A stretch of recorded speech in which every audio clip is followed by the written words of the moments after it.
If you only look at the numbers and the statistics, it's hard to imagine Georgia being the number 2 team in the country. That's what this video is about. I'm going to be breaking down the numbers. We're going to dig into them because, again, if you just looked at the numbers and where Georgia's ranked in several different areas across the country, you wouldn't expect them to be the number 2 team in the country. So I'm going to go over some numbers and give you some notes on some crazy stuff that's been happening this fall. I mean, there's a lot that's happened that if I told you in August we're going to happen, you would have told me I was crazy. So we're going to dig into the numbers and really show why Georgia's heart, determination, and fight have got them this far, because it hasn't been solely on the defense. It hasn't solely been on the offense. And we're going to break it down, because if I told you right before they played Clemson that Carson Beck would have 12 interceptions this season and 18 sacks, some of you may believe me, but I think most would say, nah, that's a little high, especially if you're telling me Georgia's ranked number 2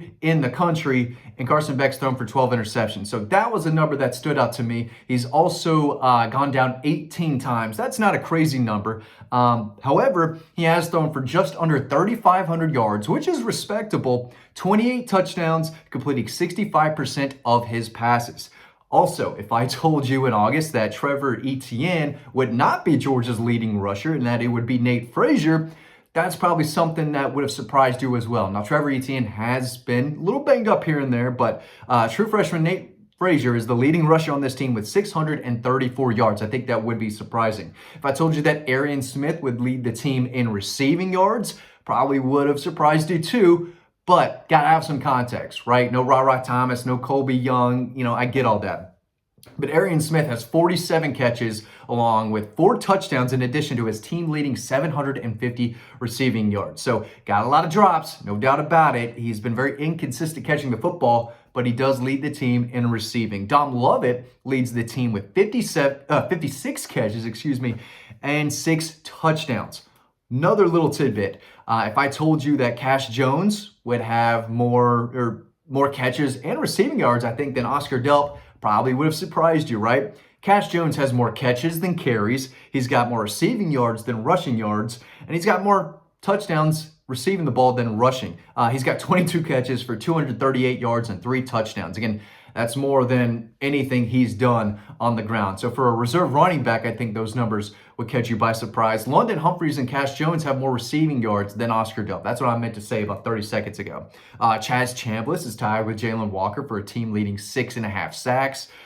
So if you look at the individual numbers, a lot of it is surprising. Defensively, Malachi Starks leads the team with 73 tackles.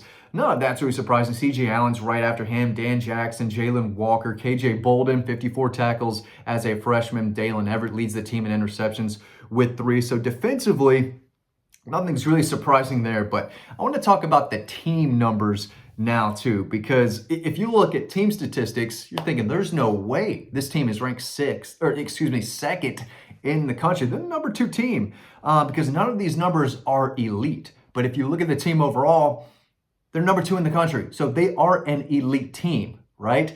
They're not as good as they were last year, the 2 previous years before that. But right now, this team's ranked number 2 and they are elite. But let's dig into the numbers. They're only 65th in the country in third down percentage. That's a big statistic. You have to win third down. Maybe not as much in today's college football because so many teams are going for it on fourth down, which Georgia is very good at. But third down, 65th in the country, it's not scaring anyone. They're only converting on 41% of their third downs. They're 12th in passing offense, which I think probably surprises a lot of people because a lot of people think Carson Beck stinks. They're wrong. He has been bad this year at times, but I do think that, he should be praised for his good play. If you're going to be down on him and want him benched, say he stinks when he's throwing 3 picks a game, in the middle of the season, I get it, but he has done a lot of good. And the Dogs are 12th in passing offense, averaging 284 yards per game. They're 50th in passing defense. Now, the team numbers defensively are going to really surprise you because they're not elite, right? The 22-21 teams, you look passing defense, rushing defense, scoring defense, total defense. They're all 1, 2, or 3 in all of those categories, right? You could not run on Georgia. It was really tough to throw on them, and you don't get in their end zone. That's what they do. rarely saw teams score touchdowns against the Dogs during those times. Basically, over the last 3 years, really tough to do that. This year, it's a little easier, right? So they're 50th in passing defense, allowing 208 yards a game. They're 68th in red zone defense, 68th in the country. That's not good in red zone defense, especially considering how good Georgia's been in that category for the last 3 years. However, they are 4th in red zone offense. That's a big deal. When they're driving and they're getting in the red zone, they're scoring. A lot of field goals, but more often than not, they're getting touchdowns when their opponent isn't, right? That's how they beat Texas and Kentucky. They were scoring touchdowns and not field goals in those games for most of the part. So 68th in red zone defense, 4th in red zone offense, 36th in the country in rushing defense. That's a number, if you would have told me 2 years ago, even this time last year, that the 24 team would be 36th in rushing defense, I'd say, what's wrong, right? Where's Trey Scott? Where's Kirby Smart? What's going on? But that's what they're doing. They're allowing 128 yards a game. Now, they do step up when it matters most, right? They did give up 200 yards to UMass on the ground, 200 yards to Tech. But against the Horns, right, against Texas, nothing. Both games, Texas could not run the football. So numbers aren't everything. Numbers are deceiving, especially with this team who finds a way to step up in big moments against, when their backs are against the wall. The numbers aren't pretty, but week by week, this team is showing you something different. In some ways, this team has been exactly the same, right, with the slow starts and the drop passes, stuff like that, giving up a lot of rushing yards when they're not playing Texas on occasion. But for the most part, sometimes the defense is giving up 30, 40 points, and sometimes they're giving up not much of anything, right? So little Jekyll and Hyde from the defense. 36th in rushing defense, 98th in the country in rushing offense, just 129 yards a game. And that's another number, 98th, like they're barely in the top 100 in rushing offense. I mean, again, what's going on? Context, Trevor Etienne has been banged up. Roderick Robinson, barely seen him all year. Branson Robinson, same deal. And Nate Frazier is a freshman who has been very good, but the ball security, there are concerns there. But overall, Georgia has not been able to run the ball consistently like they have over the last several years. That's got to change next year too. 98th in rushing offense, not going to cut it. Again, they're number 2 team in the country and have a favorable matchup, in the bracket, in the playoff. All while these numbers are not looking good, they still have a really good chance to win another national championship, even when they're 98th in rushing offense. And it goes back to this team knowing how to win tight games, knowing how to fight their way back into games, knowing how to win high-scoring games, knowing how to win low-scoring games. This team wins. That's what they do. Yes, they have 2 losses on the road against 2 really quality opponents. But this team, they've got that winning DNA in them, in the staff, the players, the program, the building.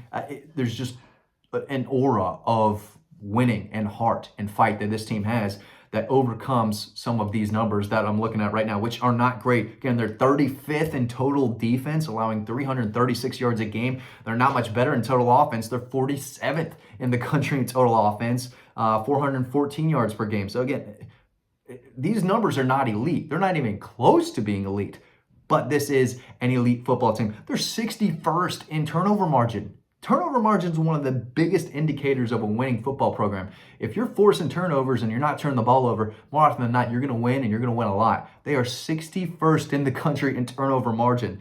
Again, so if you just dig into the numbers, you look at the stats, you're thinking, man, this team's really fallen off. I mean, this can't be a good football team, right? They're nowhere near the top in any real statistic. I did say they were 4th in red zone offense.